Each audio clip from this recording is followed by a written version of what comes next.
Dr. Vas Zoltán nőgyógyász a vendégem. Ilyenkor nyáron az ember normális esetben strandra jár, vízpartra is, normális esetben kevés figyelmet fordít arra, hogy milyen veszélyek leselkednek rá nőként, milyen fertőzéseket kaphat el egy ártatlan fürdőzés során. Jó reggelt kívánok! Az időjárás ugyan nem arra utal, hogy éppen strandra készülnénk, de való igaz, hogy a nyári időszaknak is megvannak a maga veszélyei. És nem is feltétlenül onnan jön a veszély, ahonnan gondoljuk. A természetes vizek nagyjából tiszták, sokkal kevésbé kell számítani a Balaton vizétől arra, hogy valamilyen fertőzést elkapunk, mint egy rosszul kezelt strandon, viszont maguk körülmények, az, hogy akár egész nap egy fürdőruhában, egy vizes fürdőruhában tartózkodunk, ezeknek a helyeknek a higiéniai körülményei, sajnos saját tapasztalatból is mondom, hogy elsősorban az illemhelyek környékén, ezek magukban hordozzák, hogy a legkülönbözőbb, akár baktérium eredetű, akár gombás fertőzések könnyebben jöhetnek létre. És a nyári időszak alatt, nyaralás alatt, strandolás alatt is arra kellene vigyázni, hogy ne csak ott és akkor, hanem a későbbiekben is ez egy jó emlék legyen. Na de hogyan? Én mindenképpen azt ajánlanám, hogy főleg hűvösebb időben figyeljünk oda, hogy ne legyünk sokáig ugyanabban a vizes fürdőruhában, könnyen áthűlhet az altest, és megteremti a lehetőségét annak, hogy egy fertőzés kiszabaduljon. A meleg vizes környezet és itt gyakorlatilag a jó időben is ugyanabban a fürdőruhában hosszadalmas tartózkodás pedig a gombás fertőzéseknek ad egy kiváló talajt.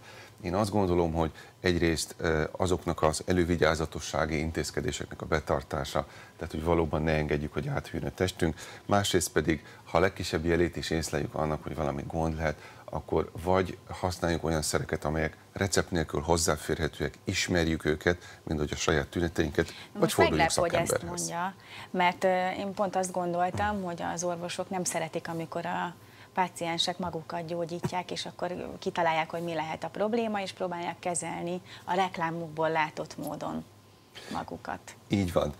Elsősorban ezért tettem hozzá, hogy ha már ismerjük a saját tüneteinket, sajnos a gombás fertőzések visszatérőek lehetnek, ha valaki már fölismeri azokat a tüneteket, amelyekre korábban egy szakember már bizonyította, hogy ez bizony az a fertőzés, amiről szó van, egy gombás fertőzés. Ezek a tünetek egyértelműek, nem túl súlyosak, akkor hozzáférhetőek már patikában is azok a szerek recept nélkül, amelyekkel az ilyen egyszerűbb, rövidebb lefolyású fertőzéseket lehet kezelni. De azért jobb, hogyha megkeressük a kezelőorvosunkat, nem? Hiszen ezek a fertőzések, amiket mondjuk elbagatelizálunk, később súlyos problémákhoz vezethetnek, akár meddőséghez is. Ez így van. Elhúzódó panaszok vagy fokozódó panaszok esetén mindenképpen érdemes szakemberhez fordulni, hiszen ezek a fertőzések, hogyha megjelennek, nem csak ott és aktuálisan most jelentenek problémát, de hogyha nem megfelelő a kezelésük, nem gyógyulnak meg megfelelően, későbbiekben is.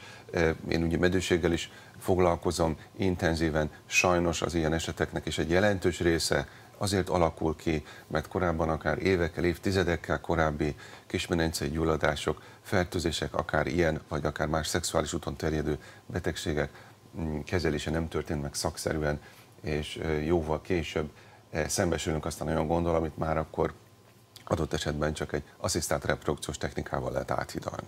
Doktor úr, köszönöm, hogy itt volt. Köszönöm szépen.